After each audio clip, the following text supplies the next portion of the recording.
Martha Graham revolutionized modern dance of the 20th century due to her innovative choreography, a style that embodied the experience of raw human emotion. On May 11, 1894, in Allegheny County, Pennsylvania, Jenny and George Graham gave birth to their first child, Martha Graham. Martha was the eldest of 4 children. She had 2 sisters and a brother that later died of scarlet fever before his 2nd birthday. She grew up with a loving and supportive family.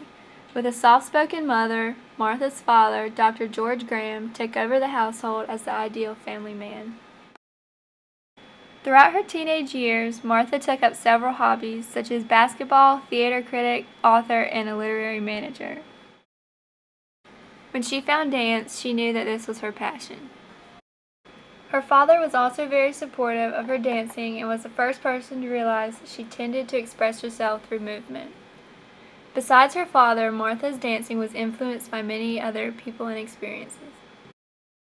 When Martha Graham first became interested in creating a new form of dance, she sat on a bench in front of a lion cage in Central Park Zoo for hours on end, watching its pacing movements. At Ruth St. Denis School of Dancing and Related Arts, or Denishon, Martha met the company's music director, Louis Horst. They both admired each other's form of art. Louis encouraged all of his dancers to be their best and schooled Martha in certain behavior, disciplines, and a deep respect of music that helped shape her early life. Because for her, you didn't just stay on your feet, you constantly went down the ground. You rolled on the ground, you popped back up with leaps. And so there was a much more wider dynamic in terms of the use of gravity. Ruth and Ted Shawn, the owners of the school, placed her under the instruction of Ted. She began to improve her technique as a dancer. When she began to teach, it was mostly children because she wasn't considered beautiful enough to be a dancer. Like Picasso, Martha was concerned with expressing her inner reality. Her choreography was never realistic and presented a dancer's body as distorted or dislocated. This is comparable to Picasso's abstract form of art. The college teachers studied what was called the 4 pioneers. That was people like Charles Weidman, Doris Humphrey, Anya Hall, and Martha Graham. Shawn choreographed a piece called Serenata Morisca, but just before the show opened in San Diego, one of the lead dancers fell ill. Much to his surprise, Graham stood up and said she could do it, then executed the piece flawlessly. Her to perform for her first time under Denishon's name, and was given many lead roles throughout her tenure there.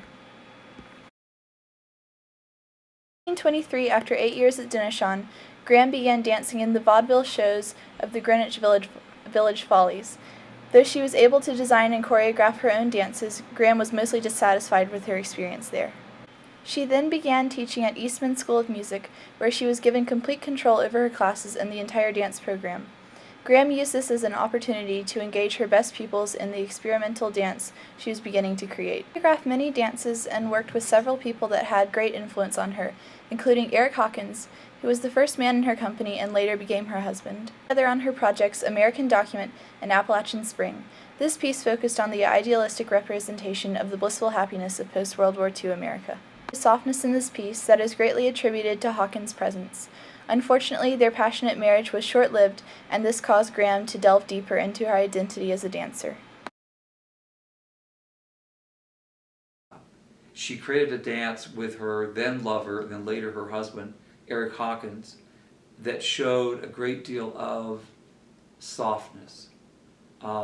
It's still a strong frontierswoman, to be sure, but she also has a really wonderful, complex, gentle relationship with Eric in that dance. Martha Graham choreographed around 181 original dances over her lifetime of 96 years. She retired from dancing at the age of 75 and gave a farewell performance called Time of Snow. Some of her most famous pieces include Appalachian Spring, Frontier, Sephiroth Dialogue, and Lamentation. It is a beautiful, beautiful dance and really captures a lot of what I think the best of what America looked like to people on the other side of World War II. She died on April 1st, 1991, in her home due to cardiac arrest after being treated for pneumonia for 2 months. Her legacy still lives on through the Martha Graham Dance Company by incorporating her movement, style, and technique into their performances. Her influence on modern dance is still present throughout the world.